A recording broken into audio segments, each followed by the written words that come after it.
Shalom, shalom, Mishpaka. I just wanted to come on here and say really quickly. It's early in the morning, so I just wanted to say really quickly that the stuff that's going on in America right now is planned, it's contrived.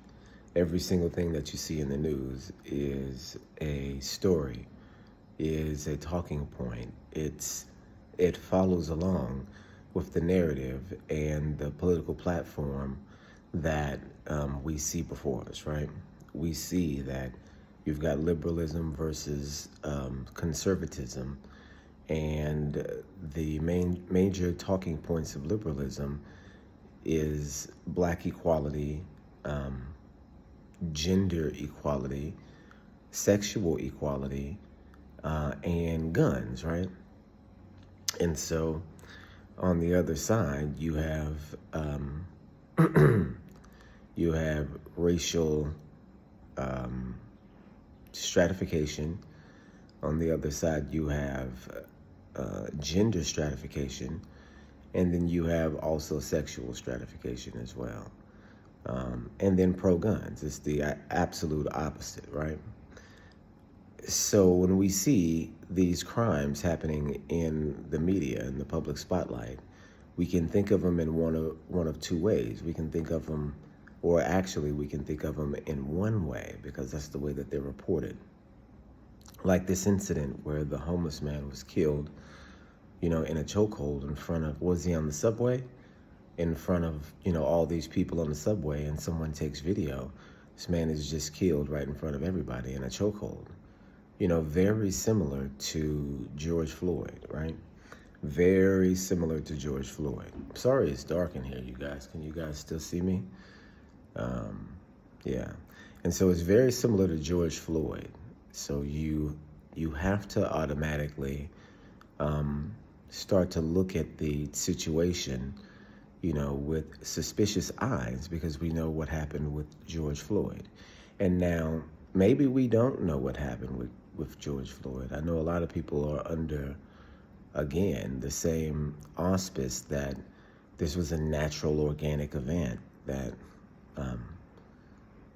even in George Floyd's situation, that the police officers reacted. What was his name? Derek Chauvin reacted, and when he reacted in an overhanded way and publicly killed George Floyd. And I know all you guys remember that we spent a whole summer, a whole, year almost, protesting for George Floyd's death. And whatever came out of that, in my city, in Chattanooga, they down ML King Boulevard, they painted Black Lives Matter. That's the change that came from it. Street graffiti, all that protesting, and then the only thing that is different is MLK Boulevard has Black Lives Matter written in like a graffiti, not graffiti style, but like a painting style. So we get some artwork for all of our protests, right? And so that's the only change that occurred. So what was the protest about? What was it, to put eyes on the situation? Because clearly that hasn't changed the situation. The police are still killing black folks all the time, over arresting black folks all the time. You live in a police state if you're a black man in America. If you're a white man, you don't. If you're a black man, you do. So you have to understand that all the protesting didn't do anything, and didn't change anything. In fact, now not only do you have the ability for the police to choke you out on camera, you also have the ability for a random Marine to do it too, right? This is the helot style of Spartan rule. I don't know if I ever even got into that fully with you guys. And so there's this group of people in ancient Greece called the Spartans. I do believe that you guys have heard of the Spartans, right? They made a movie out of them, the movie 300, right? The real 300 we know was Gideon, but they made the fake 300, which is, the movie 300. And so what we see is the Spartans And if you know any history about the Spartans, they were a warring tribe. You say nation, they're a tribe. But you can say nation. They had government and laws and all these different things. But they were a warring nation. They were a war-fighting nation. They didn't do much of anything else except for practice in war and actually, wage war as well. So there's so much of a warlike society that it is said of them that if a baby came out with any defect or was short or underweight or anything like that, they would toss the baby out, right? That they would not keep any of the babies that came out with any physical impairments whatsoever. That only the cream of the crop would be allowed to live. There was a saying that they attribute to the women of Sparta. When their sons go out to battle, they tell them, come with your shield or come on it, which means you come back victorious or you come back dead, right? Because the implication is that if you are on your shield, you're being carried, right? Two men are carrying you, one on the north, one on the south, and you're carried on your shield. So the Spartan women either come back with your shield or on it, right? And so there is a group of people that historically in Greek society, and I think this is Herodotus maybe, Socrates maybe, and I may be getting the Greek writers wrong here. I'm sure Herodotus, but maybe possibly not Socrates. I think Socrates did more philosophy than history. But definitely Herodotus, and then a few others too. Maybe Tacitus is who I'm thinking of, and a couple other writers. I know there's a big age or year gap between those two authors, but still, you have a group called the Helots or the Helots. And this group exists and survives around the Spartans. They're the surrounding community of Sparta, right? The people that weren't war fighters, they were Greeks themselves, but lived outside of the Spartan society and were agricultural in nature, right? The issue is that these Spartans, being warlike, never had any time for crops or for building or for any other thing than fighting war. So what they would do is they would enslave the Helot nation that was around them and then have them do all of the subservient style work, the sheep herding and the farming and the butchering and all of these different things that you need in a society that the upper members of society don't want to do, that they have other things that they want to do, like in the instance of excuse me, in the instance of Sparta here, war fighting, right? And so I was going somewhere with this. You'll have to excuse me. I know where I'm going with this. And so what the Spartans would do is that they would enslave the Helots and make them do all of their dirty work, basically. And so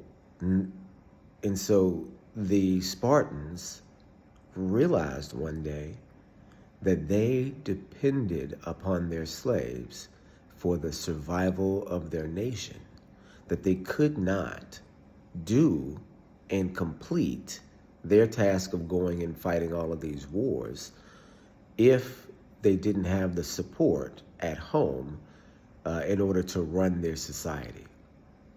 So what they had to do, and this is what the Greek authors, these historians, talk about when it comes to Spartan society and the Helots, that what they had to do was they had to center their society around the slavery of the Helots.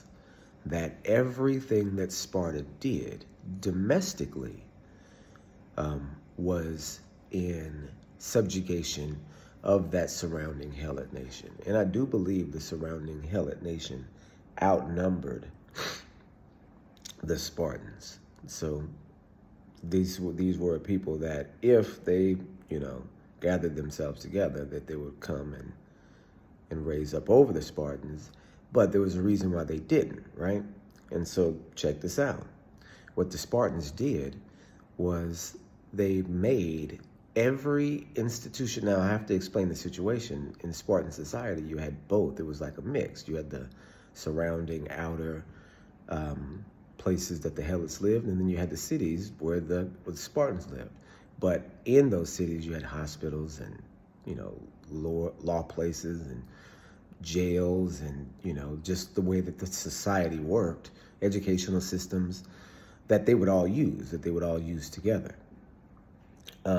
So what the Spartans did was that in those institutions, those government-sponsored institutions like the law, like, medicine, education, warfighting, and entertainment, in all of those sectors, the Spartans dedicated those sectors to secretly undermining the Helot society, right? So the medical system was designed in Spartan society to be biased against Helots in a subtle way. The law enforcement system was designed to be biased towards the Helots. The educational system was designed to be biased towards the Helots.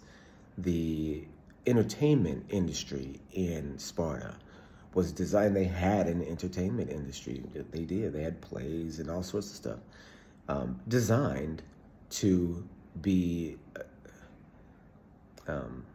propaganda against the Helots in a very subtle way. One thing that they would do is they would get a Helot prisoner, and get him drunk, and then let him free and let him wander through town and, stumble and, look like a fool. And the Spartans would use this as the driving force to their youth and say, look, this is why we don't associate with the Helots. This is why they are our slaves, because look how they act, right? But it would be a contrived situation. It wouldn't be that, okay, this is the way the Helot was behaving. It would be a contrived situation in order for the ruling society to have a reason to feel superior. Do you understand what I mean? So, and you look at the Helots or the Helots, I don't know how you pronounce it. And we're not saying that they're Hebrew people or not, saying anything like that. Clearly, these are a part of this Greek society. They're not Hebrews or anything like that. But what it shows you, though, what it shows you is the method. It shows you how American society is addressing its Helots, right? Oh, and don't let me forget one other thing that is very important for you to recognize about what's going on today from the ancient world, right?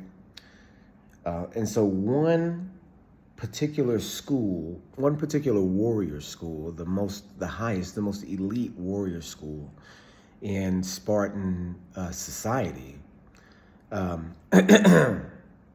the way that you entered into this particular group and that you completed in this elite warfighting group is that your task, like your final task before you graduate, was to sneak into a Helot village, kidnap a Helot, and kill him without getting caught.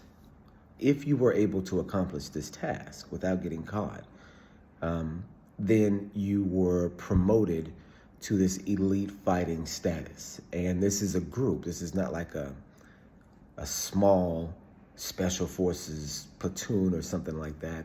This is a army. This is you're now initiated into this high level army, and it's a large army. And so, this was ingrained into the Spartan ritualistic warfighting lifestyle that to kill a Helot in secret was the highest educational achievement that you could make, right? It qualified you to be in this elite upper society if you were able to complete that mission, that task. And so take that mindset, right, and apply it to what you see today. Apply it. Apply apply it to the situation as to where it appears that in any situation where a cop can use lethal force, that he does, right? And especially against a black suspect, right? Number one man, according to police code, right? Number one male. Number one male is a black male in any police code nationwide, right? And so I say nationwide in America, not this nation. There's only black folks there. So you have to understand that the ancient Spartan method of slavery is what you grew up in. And so let me just give you another quote from an ancient author about the Helots. And I forget which author this is, but what he said the Helots are anywhere between a semi-slave and the lowest slave that you could be, the lowest form of society that you can be. That every institution that the Spartans made was made in slight of the Helots. That the Helots couldn't go to the hospital without being systematically oppressed. That they couldn't go to the law center without being systematically oppressed.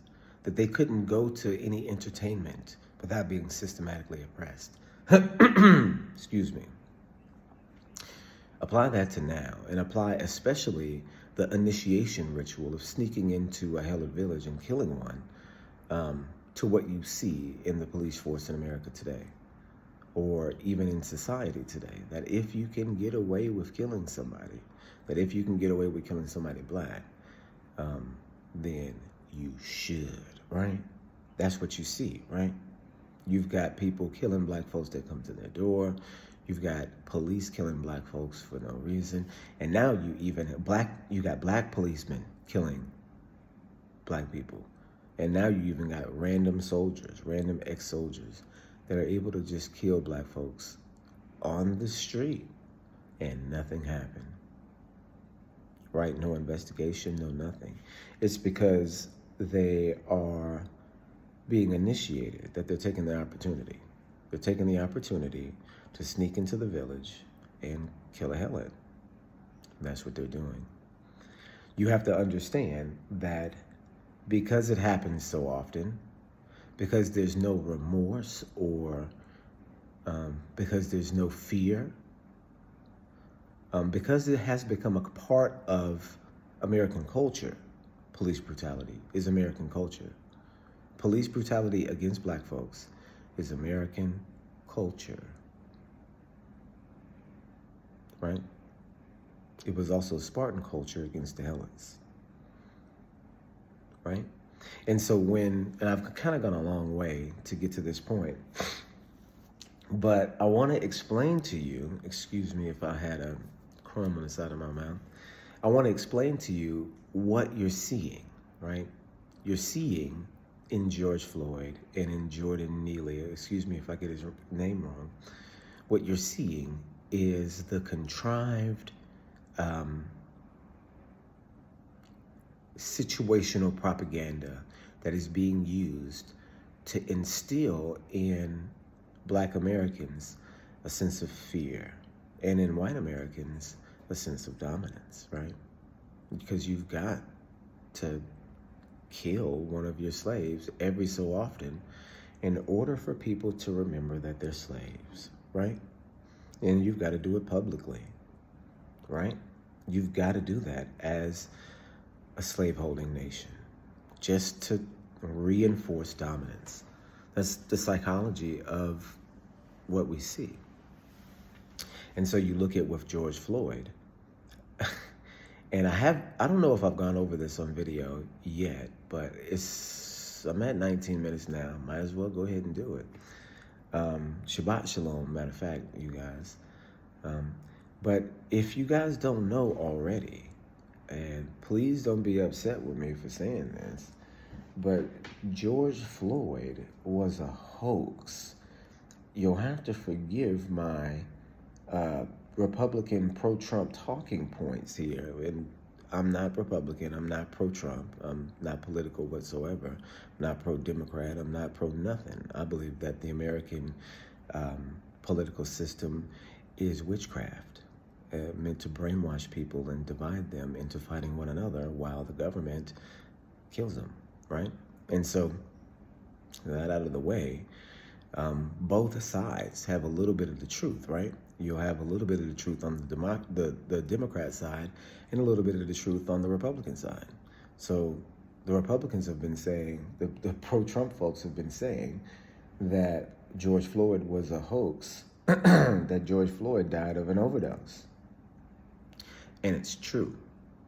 It's true. He died from an overdose. He died from fentanyl, right? He had a fentanyl overdose.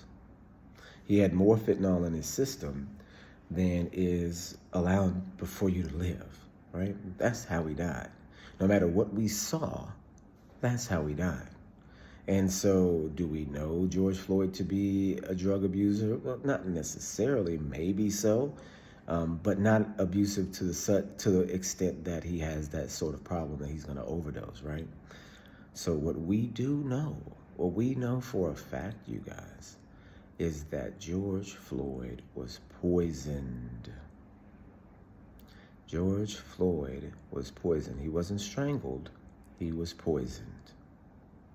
And what we saw was an event that was meant to use you, black man, and the energy that the black man has in order to spur a revolution, a semi-revolution in the country, for the purpose of destabilizing the country, for the purpose of riling up black folks and scaring black folks and making and any other, minority or majority people make a decision about who they're going to support.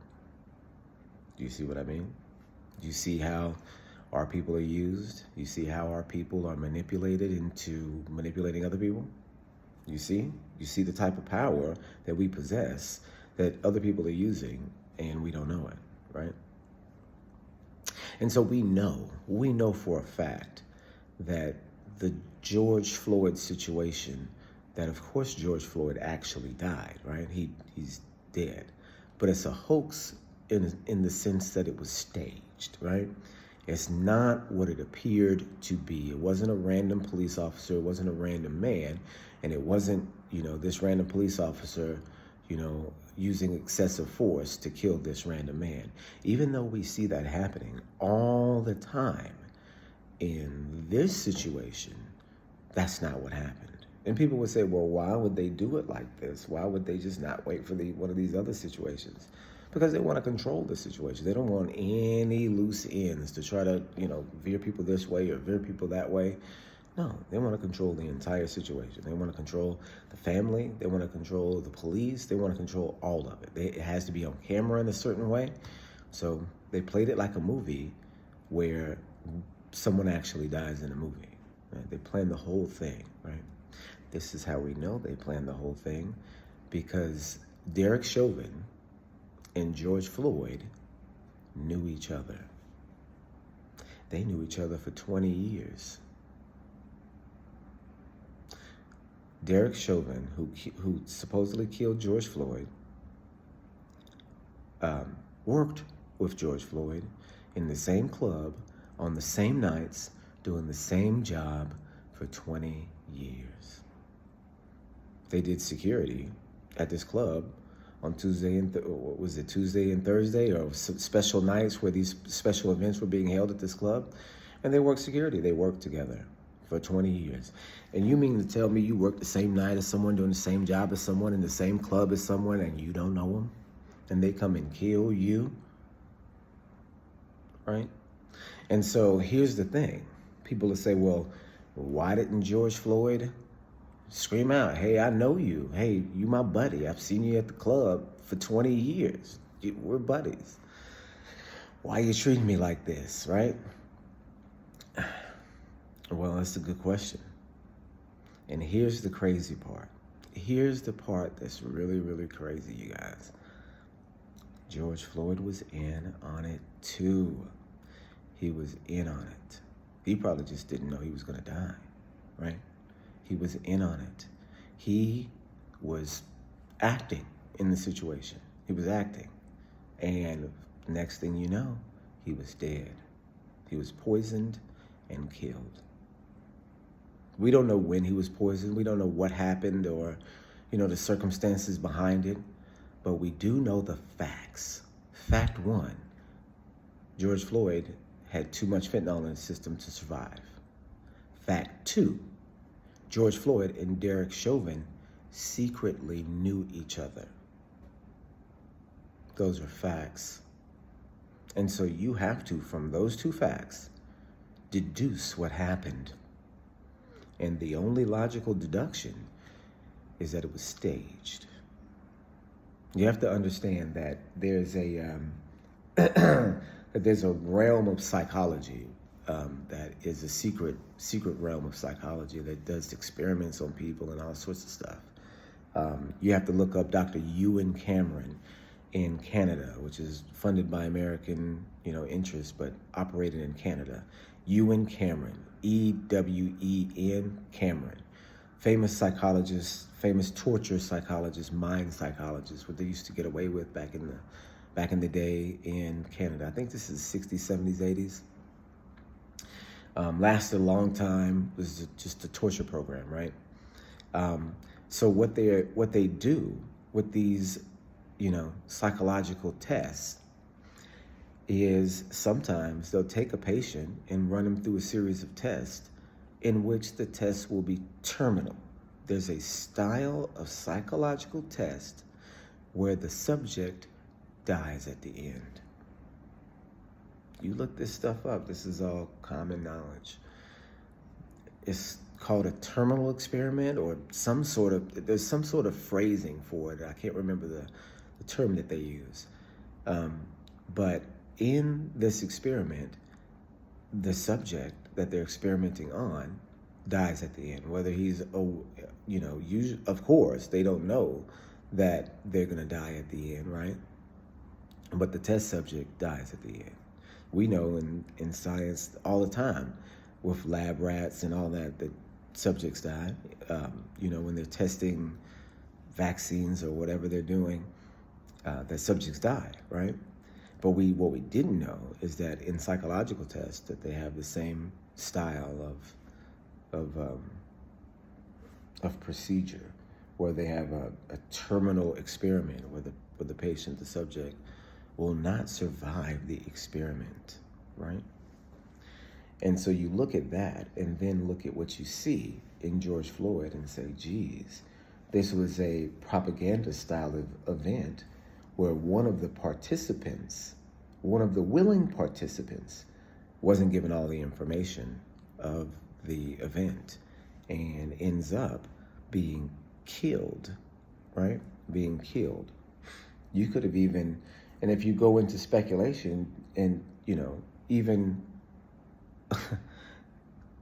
had George Floyd willingly inject whatever it was that they were injecting with, yeah, well, of course, I'll pass out and then, I'll wake up and, hey, this was a tragic event and once I wake up, I can be a spokesperson and yeah, you'll get paid on the back end. Yeah, just, inject and then you walk around and we'll set the situation up and next thing you know, you'll wake up paid. And he never wakes up. Do you see what I mean? Do you see how somebody that you worked with for 20 years can set you up in that way? Yeah, I got this thing that we're doing. Right? You tell me if that doesn't sound like a Spartan society taking out one of its helots publicly for the benefit of the Spartan society. Right? And you just have to understand the length that the government will go to continue to enslave us and keep us destabilized and demoralized. If we are the Hebrews of the Bible, the most profitable slaves in the history of slavery, then it would pay to keep us where we are, right? Then that must be the entire reason for the existence of the society. It has to be like the Spartans realized that, hey, these Helots in America, hey, these Hebrews are the society. If we allow them to get away and to be, successful and to, establish their own, we won't have anything. So we've got to go through every extreme, every secretive, every plot, plan, scheme, controversy, conspiracy that we can find in order to keep them where they are. That's what you're seeing. That's what you're looking at. A lot of these situations are contrived. And I believe that this subway situation is that they sent this Marine in there. He's a Marine, right? That they sent this particular Special Forces undercover Marine. Yeah, I bet you start digging into some of these people. Dig into this Marine's past and see if you see some sort of intelligence pop up, or that he was kicked out for some strange reason, or he dropped out of school, or like this particular school, and then now he's out of the military. These are, cover stories for entering into black operations or entering into special forces groups, right? They'll give you a cover story. Oh, he failed a piss test and now he's out. But actually he's inducted into this higher secret special forces group, right? Like, some of these people out here that are, I think Tim McVeigh is one of them, that was out of the military but not, was actually on secret mission and has attested to that himself. And that secret mission to blow up the Oklahoma City building with 20 black kids in it, you gotta understand what's going on, you guys. But you see that these men are going on. What you see is that these men are going on missions, and there's just no way around that. That the style of slavery that we have in America today is a secretive one, and if they can get away with killing somebody, they will, and they will be promoted for it. They will be acknowledged for it. And that's what we're dealing with. That's a real captivity. This is a real captivity. No matter if you live in a $200,000, $300,000 house in the suburbs, and you drive a doggone nice car and you have a good job, no matter any of that, you're still in captivity. You're still in captivity. So that American dream that you're after is fleeting, is failing, right? And so you have to figure out what is your next move, because you can't stay in a captive state. You just can't, especially in the end times, because people are going to be dependent upon you to make it. And you can't make it in a society that's actively trying to kill you. In a secretive way. You can't not understand that the society is actively trying to kill you. That you could just walk around and end up being in any of these situations where you have this trap already set for you to be killed in it, right? Like the homeless man who happened to be off his meds and going a little berserk. And now I haven't seen this video, right? So I don't want to see it, right? But from what I hear, that he was harassing people on the bus or on the subway, and this man took it upon himself to kill him. Like, okay, I'll just go ahead and kill him, right? And so that's not what happened. What actually happened is they sent the guy in there and said, pick your target and make it public, right? This guy is ripe. We'll set this guy up. We'll keep him from his meds. We'll make sure he doesn't get his meds. We'll make sure he gets on the subway. All you gotta do is your part. We got our cameraman in place. Go ahead and knock it out. We'll make sure we take care of you after the fact. You in the club after the fact. You understand? Do you understand how this works? That it's public for a reason. That it's posted for a reason. Right? Look up the Spartans and look up the Helots and see what style of slavery that the Helots were in. They were in such a slavery that they didn't recognize that they were slaves, that they lived their lives in society, but the entire society was dedicated to enslaving them in secret. The entire society was dedicated to enslaving them in secret. Don't you see that? That every generation, a new and more sophisticated style of oppression emerges.